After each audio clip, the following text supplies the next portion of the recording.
Today we are going to talk about graffiti art. You will need a Sharpie, a pencil, a large eraser, a ruler, and your paper.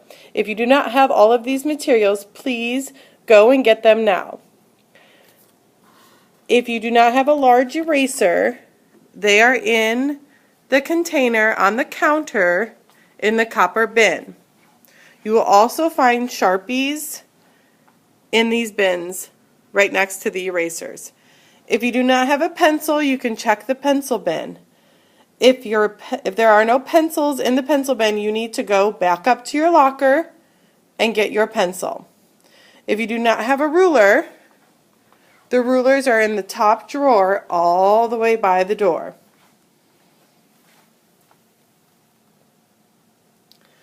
If you do not have a piece of paper, maybe you were absent, you will find the paper on the 6th grade shelf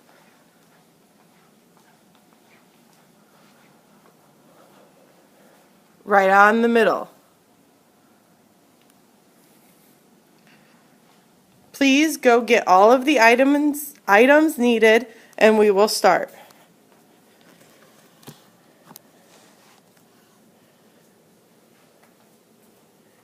The first thing that you are going to do is you want to make sure that you have enough room on your paper for all of your letters. So what you're going to do is you're going to use a ruler and you're going to decide how many rows you will need on your paper in order to fit all of your letters onto the front side. I have discovered on my finished one that I have 5 rows, and some of them have 5 letters, some of them have 6, and my last one has 4. So I figured that each row will be about 3.5 to 4 inches wide. So you can use your ruler and you can mark where your lines are going to be, and you'll have to do this on both sides of your paper so that you can make a nice even line. Once you have both of them marked on each side, you can then take your ruler and you can mark it. When you mark it, you want to make sure that it's really light. This is because eventually we will erase this line. So really light. So ask your neighbor, can you see my line? If they say yes, you've drawn it too dark. Make sure that you're lining it up and it looks like an even line across. I will not be grading you on how perfect your lines are, but it should look nice. Your next step is that you're going to lightly again draw out your letters. If you're going to do them uppercase or lowercase, it does not matter to me. You can do some uppercase and some lowercase. I'm going to do all of mine uppercase. So you're going to decide where you want to put all of your letters. You are not designing your letters right now. You are just placing them to make sure that we do not run out of space before we start drawing. So I know that I have to put at least 5, maybe 6 letters on each row. Go ahead and do this now.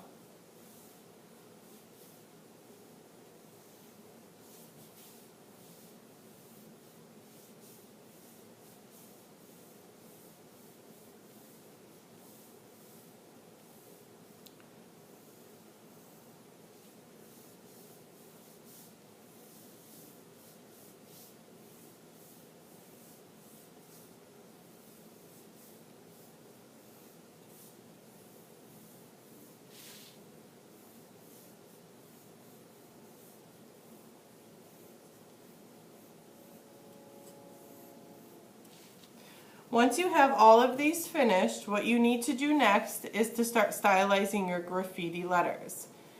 On the back of my paper or on a piece of free draw paper, which is in front of the whiteboard, you can practice your letters. I am going to do it on the back of my paper. If you decide to do it on the back of your paper, please make sure that you are not pressing so hard that you indent onto the front side.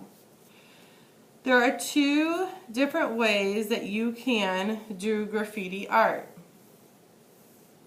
So you can make the more rectangular hard edges on your letters, or you can make them more bubble, which means they're just rounded edges.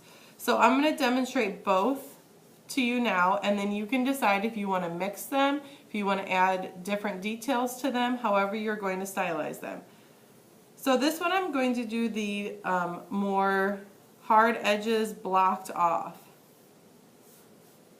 Now it is important at this step that you do not concentrate on all of your incorrect lines and you focus more on the lines that you have drawn that you do like. Because after we have all of our different lines, it may look a little sketchy, but then we're going to go over it with a Sharpie and erase all of the lines that we do not want to see. So don't focus on erasing every little bitty line.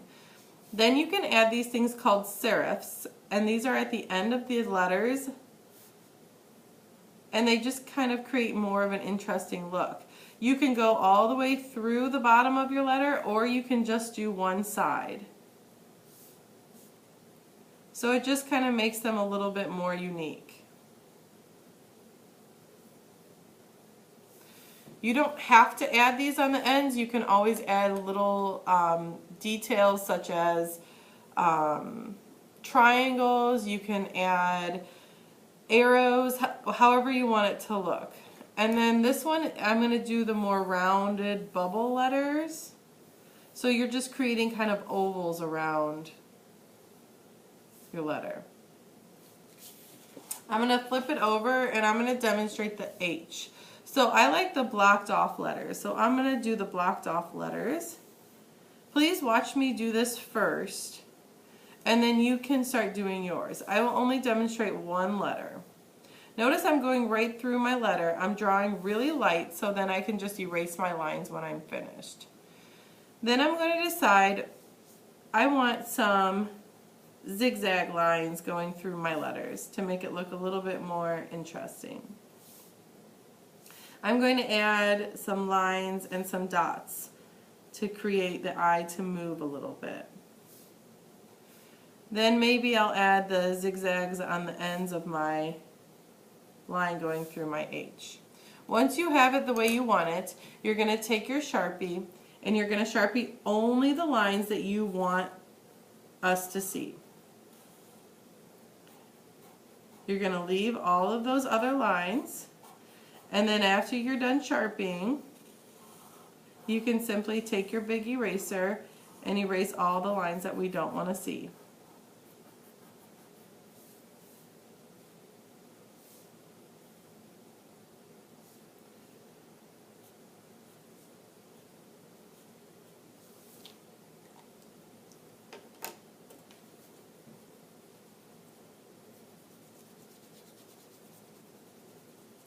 Please make sure that you finish the complete letter before you start erasing. That way you don't erase any of the lines that you wanted to see.